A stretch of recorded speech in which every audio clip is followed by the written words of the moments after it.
Hello friends, मैं हूं मानव गुप्ता। मेरे साथ एक बार फिर डॉक्टर स्वाति महेश्वरी जुड़ गई हैं क्योंकि हमारे दर्शकों की तरफ से तमाम सवाल हमारे पास आ रहे हैं। लोग ये जानना चाहते हैं कि आखिर ये कोविड-19 कोरोना वायरस कौन कौन से शरीर के अंगों को नुकसान पहुंचाता है, कौन कौन से अंगों का बचाव करने की जरूरत है। क्योंकि अब तक हम सुन चुके हैं ये लंग्स को अफेक्ट करता है, फिर हमने सुना इससे हार्ट अटैक हो जाता है, फिर हमने सुना कि ये ब्रेन में भी जा सकता है, फिर हमने सुना कि इससे आंखें भी जा सकती हैं। आखिर कोई अंग बचा भी है? मतलब ये अ, सारे डाउट्स क्लियर करने के लिए स्वाति को मैंने बुलाया है। स्वाति, हाय। हेलो। हाँ जी। तो आपके पास भी इस तरह के सवाल बहुत आ ही रहे होंगे, लोग पूछ रहे होंगे कि ये चक्कर क्या, कैसा वायरस है? हम तो मानते थे कि ऑक्सीजन कम कर देता है लंग्स को डैमेज करके, पर अब तो आपका एक्सपीरियंस क्या है? कौन कौन से ऑर्गन्स को ये डैमेज कर रहा है, क्योंकि आप तो रोज कोविड पेशेंट्स को ट्रीट कर रही हैं। बिल्कुल। और सच बताऊं मानक जी, तो मैक्सिमम लोगों में जरूर हम ये देखते हैं कि निमोनिया ज्यादा हो रहा है या लंग से जुड़ी परेशानियां हो रही हैं। पर ऐसे भी लोग अब सामने आ रहे हैं जिनको बाकी ऑर्गन्स जो हैं शरीर के, वो भी इन्फेक्टेड होते दिख रहे हैं। जैसे कि हार्ट की प्रॉब्लम्स हो रही हैं, ब्रेन की प्रॉब्लम हो रही है, स्किन की प्रॉब्लम होते हुए दिख रही है, या इंटेस्टाइन्स की प्रॉब्लम हो रही है लोगों को, या आईज में इन्फेक्शन हो रहा है। तो अब एक ये देखा जाए तो वायरस जो है वो केवल हमारे लंग्स तक ही सीमित नहीं है, वो हमारे बॉडी के जो बाकी ऑर्गन्स हैं उन पर भी कहीं ना कहीं दुष्प्रभाव डालता है। और वो कई तरीके हैं जिनसे कि वो हमारे बॉडी जो बॉडी के बाकी ऑर्गन्स हैं उनके ऊपर असर डाल सकता है। एक तरीका तो ये है कि हमारे जो एस2 रिसेप्टर्स होते हैं जिसके थ्रू ये अटैच करता है वायरस, और जो लंग्स में बहुत ज्यादा होते हैं, वही हमारे हार्ट में भी होते हैं, हमारे इंटेस्टाइन्स में भी होते हैं। और जो हमारी ब्लड वेसल्स होती हैं, जो हमारे खून ले जाने की जो धमनियां हैं शरीर के अंदर, उनकी भी जो इंटरनल लाइनिंग होती है, जो सबसे अंदर की लाइनिंग होती है जिसे हम एंडोथीलियम बोलते हैं, उस पे भी ये रिसेप्टर्स होते हैं। इसलिए ये वायरस इन सब जगहों पर भी जाकर के आसानी से अटैच हो जाता है। अब कुछ तो वो ऑर्गन्स को डायरेक्टली अफेक्ट कर रहा है, जैसे कि हार्ट है, उसकी हार्ट के अंदर क्योंकि ये रिसेप्टर सेल्स हैं तो वो डायरेक्ट हार्ट पे अटैक कर रहा है। या डायरेक्ट हमारे इंटेस्टाइन में भी ये रिसेप्टर्स हैं, तो हम देख रहे हैं कि कुछ लोगों को डायरिया की प्रेजेंटेशन हो रही है, कुछ लोगों को कोरोना का पहला लक्षण ही डायरिया होता है और वो उससे आते हैं। कुछ लोगों को हार्ट अटैक ही सीधे हो रहा है। आपने ऐसे भी केसेस हम लोग ने अब देखे सामने आए, जो कि जिनको कोई बुखार नहीं था, कोई खांसी नहीं थी, कोई फ्लू लाइक सिम्टम्स नहीं थे, सीधे हार्ट अटैक हुआ। और जब वो हॉस्पिटल पहुंचे तो पता चला कि कोविड है साथ में, कोविड की वजह से हार्ट अटैक हुआ है। तो ऐसे मामले भी अब सामने आ रहे हैं। कुछ लोगों में हमने देखा है कि कोई और लक्षण नहीं है, सीधे स्ट्रोक हो रहा है, लकवा मार रहा है, और उसकी वजह से जो है वो लोग सामने आ रहे हैं। ये भी कोविड का प्रेजेंटेशन है।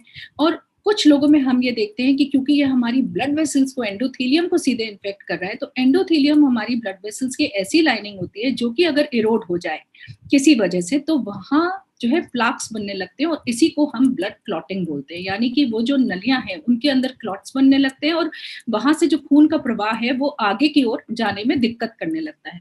इसी वजह से हार्ट अटैक भी हो सकता है, जिसे हम ब्लॉकेजेस बोलते हैं। इसी की वजह से स्ट्रोक भी हो सकता है। इसी की वजह से लोगों के पैरों में सूजन देखी है हमने, हाथ पैर जो है नीले पड़ सकते हैं, या हमारे जो बॉडी के बाकी ऑर्गन्स हैं उनमें भी कहीं ना कहीं दिक्कत आ सकती है।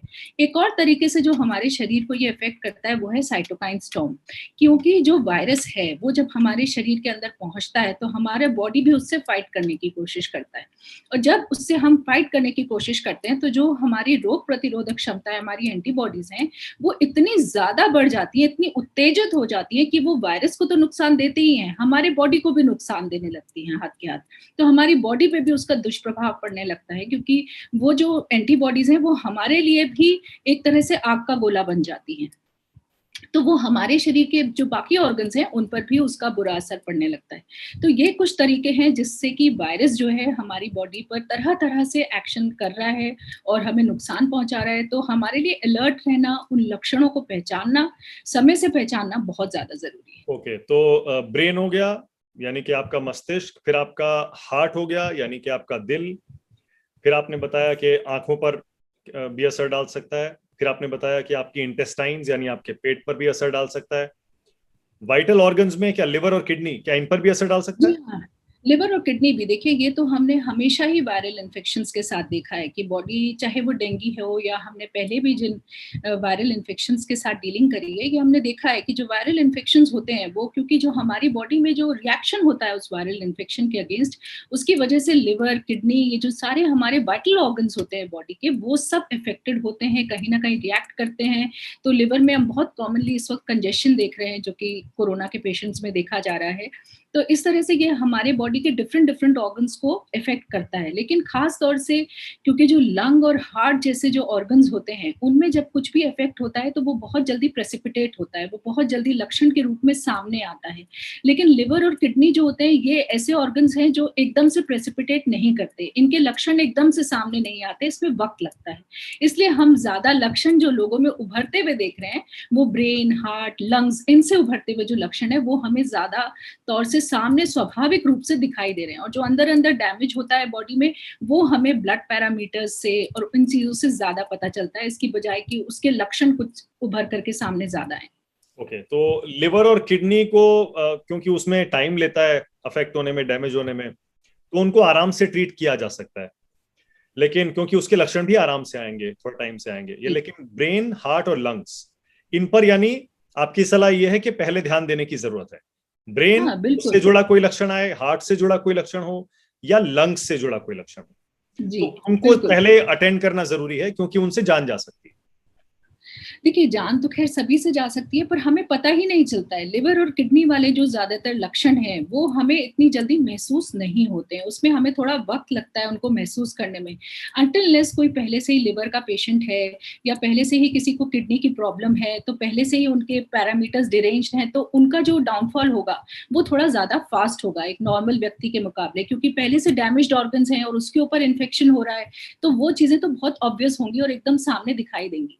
पर जो नॉर्मल व्यक्ति है, उसके इन चीजों के ऊपर अगर इफेक्ट पड़ता है तो वो इतनी तेजी से सामने नहीं आता है। लेकिन हार्ट के ऊपर जो असर है वो आपको साफ तौर से दिखेगा, या तो आपके चेस्ट में पेन हो रहा होगा, या किसी को अगर हार्ट अटैक हो सकता है, या जो हमारी अरिथमियाज होने लगते हैं कि हमारी जो पल्स रेट है वो बहुत फ्लक्चुएट करने लगती है, हमें उसकी वजह से बहुत उलझन महसूस होती है, हमें एंजाइटी महसूस होती है, हम परेशान से होते हैं, हमें खुद महसूस होता है कि हमारे शरीर में कुछ ठीक नहीं चल रहा है, हमें कुछ परेशानी है, हमें फटीग है, या जो है हम बहुत इरिटेटेड महसूस कर रहे हैं, या हमें लग रहा है कि हमारे जो बॉडी है वो नॉर्मली रिस्पॉन्ड नहीं कर रही है। तो ये कुछ ऐसे अर्ली इंडिकेशंस होते हैं जो आपको जो है आगाह करते हैं कि आपको अलर्ट रहने की जरूरत है, आपको खुद को ऑब्जर्व करने की जरूरत है कि आपको क्या चेंजेस बॉडी में आ रहे हैं उस वक्त।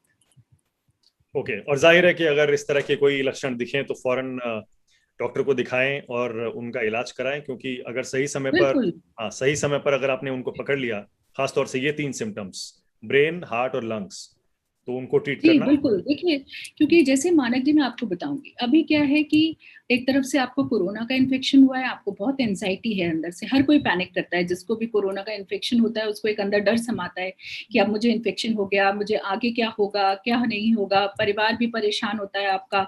उसके अलावा दूसरी चीज़ ये कि आपकी दवाइयाँ शुरू हो जाती हैं, और दवाइयों से भी नो डाउट हमें एसिडिटी होती है, हमें परेशानी होती है, और कई बार शुरू के दिनों में आपने देखा है कि हम ठीक से खा भी नहीं पाते हैं, जब बुखार होता है, तबीयत खराब होती है, तो उन दिनों में हम लेकिन दवाइयाँ खा रहे होते हैं और कुछ ज़्यादा खा नहीं पाते, परेशानी होती है कुछ भी खाने में। तो इन सब चीज़ों की वजह से हमें एसिडिटी होती है, घबराहट होती है, हमें एंग्ज़ायटी होती है।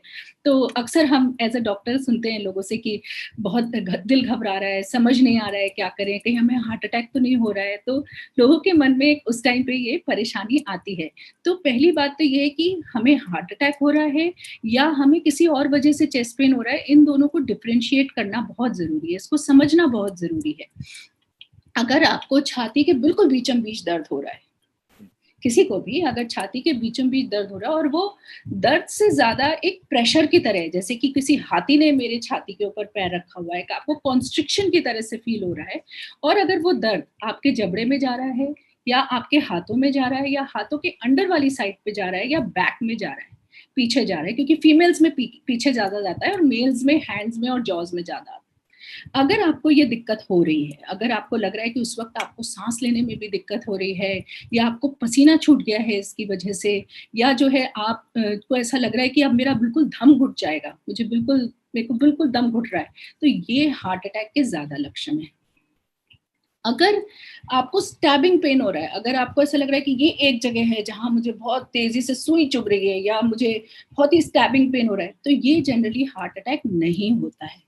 ये जनरली हमें एसिडिटी की वजह से होता है। अब अगर आपको खाना खाने के बाद या खाली पेट इस तरह की इसके साथ जुड़ा हुआ पेन हो रहा है, तो आपको लग रहा है कि आपके खाने से रिलेटेड है या कुछ, तो भी वो हार्ट अटैक नहीं होता है ज़्यादातर। वो फिर आपके खाने से या आपको बहुत जल्दी रिलीफ आ जाता है। आपको लगता है कि अभी तो मुझे दर्द हो रहा था लेकिन अब तो मैं बिल्कुल ठीक हूँ। 10 मिनट में ठीक हो गया, या मैंने पानी पिया तो ठीक हो गया, या मैंने थोड़ा मूवमेंट करा तो ठीक हो गया, तो वो जनरली हार्ट अटैक नहीं होता है। तो अगर ये कुछ छोटी-छोटी चीज़ें पता हों तो हम एकदम से पैनिक नहीं करेंगे, और जब हमें पैनिक करना चाहिए यानी कि जब हमें एक्शन लेना चाहिए, वो भी हमें पता होगा कि कौन-सा वो मोमेंट है कि हमें हाँ, ये सच में हार्ट अटैक के जो है लक्षण हमें दिख रहे हैं, तो हमें तुरंत जो है एक्शन लेना चाहिए। ऐसे ही जिन लोगों का ऑक्सीजन फॉल हो रहा होता है, अगर आपका ऑक्सीजन बहुत धीरे-धीरे गिर रहा है, अभी 94 हुआ, 92 हो गया, अच्छा शाम तक जो है आपका पहुँच रहा है 80 के आस-पास पहुँच रहा है, या ऐसे अगर धीरे-धीरे स्टैगरिंग फॉल हो रहा है, तो वो जनरली लंग्स की वजह से होता है। और अगर आपका सडन ड्रॉप हो रहा है ऑक्सीजन में, तो वो आपका हार्ट को ज़्यादा इंडिकेट करता है। तब इसका मतलब ये है कि आपको शायद हार्ट से रिलेटेड प्रॉब्लम है, और आपको तब तुरंत एक्टिव होने की ज़रूरत है, क्योंकि जो स्टैगरिंग फॉल होता है वो हम घर में ऑक्सीजन सिलेंडर से, कंसंट्रेटर से आप देख रहे हैं कि मैनेज कर पा रहे हैं। लेकिन जो सडन फॉल है, वहाँ हमें बहुत ज़्यादा कॉशियस रहना है कि ये हार्ट अटैक की वजह से हो सकता है। और ब्रेन का भी बता दीजिए बस जाते जाते, वो कैसे पता लगेगा कि कोविड ने आपके ब्रेन को अफेक्ट किया है? उसके भी कुछ सिम्टम्स होते हैं? देखिए, ब्रेन का तो ज़्यादातर हम जो देखते हैं वो स्ट्रोक ही होता है, कि अगर किसी को ब्लड क्लॉट्स बन गए हैं और वो अगर ब्रेन में चला गया है, तो किसी न किसी को पैरालिसिस हो सकती है या हाफ फेस पैरालिसिस हो जाती है। आपको लगता है कि आधा फेस जो है आपका, आपको लगेगा कि सुन्न पड़ा हुआ है और आप जो मूवमेंट करना चाह रहे हैं, वो नहीं हो पा रहा है। आप चबाने की कोशिश कर रहे हैं, आप नहीं चबा पा रहे हैं एक साइड से, या आपकी एक साइड की आँख जो है वो आप कंट्रोल नहीं कर पा रहे हैं, दूसरी साइड की आप कंट्रोल कर पा रहे हैं। तो ये जो लक्षण है, या अगर आपके हाथ-पैरों में कमज़ोरी महसूस हो रही है, तो ये जनरली स्ट्रोक के लक्षण होते हैं, जो कि हम कोरोना के पेशेंट्स में देख सकते हैं खास तौर से। लेकिन ये लक्षण उन लोगों में ज़्यादा होते हैं जिनको पहले से कोमॉर्बिडिटीज़ होती हैं, ब्लड प्रेशर है या डायबिटीज़ है या इस तरह से, क्योंकि इन लोगों का थोड़ा प्रीडिस्पोज़िशन होता है, इन चीज़ों को होने की संभावनाएँ ज़्यादा होती हैं। तो इस तरह के लोगों में अगर आपको ये दिखाई दे, या आपको व्यक्ति अगर बेहोश दिखाई दे, या बहुत हाई ग्रेड फीवर है और वो उल्टा-सीधा बोल रहा है, आपको समझ नहीं आ रहा है, आप उससे पूछ कुछ रहे हैं, वो बता कुछ रहा है, वो डिसओरिएंटेड है, वो पूछ रहा है कि कौन-सा टाइम है दिन का, आप बोल रहे हैं सुबह, तो वो कह रहे हैं नहीं मुझे तो रात लग रही है। तो अगर इस तरह का डिसओरिएंटेशन आप किसी में देख रहे हैं, तो इसका मतलब है कि हो सकता है दिमाग में बुखार हो गया हो और इस वजह से ये दिक्कतें हो रही हैं। तो ऐसे में तो हमें तुरंत हॉस्पिटल की तरफ ही जाना चाहिए और मेडिकल अटेंशन सीक करनी चाहिए। Okay, thank you Swati, thank you. आपने brain, heart, lungs, liver, kidney, जो वाइटल ऑर्गन्स हैं बॉडी के, कोविड इनको कैसे असर डाल सकता है और उसके लक्षण क्या हैं, कब आपको अलार्म बेल बजाने की जरूरत है, ये आपने बताया। हमारे दर्शकों के लिए बहुत इंफॉर्मेटिव आपकी बातें थी। Thank you so much Swati, फिर मिलेंगे आपसे। Thank you so much.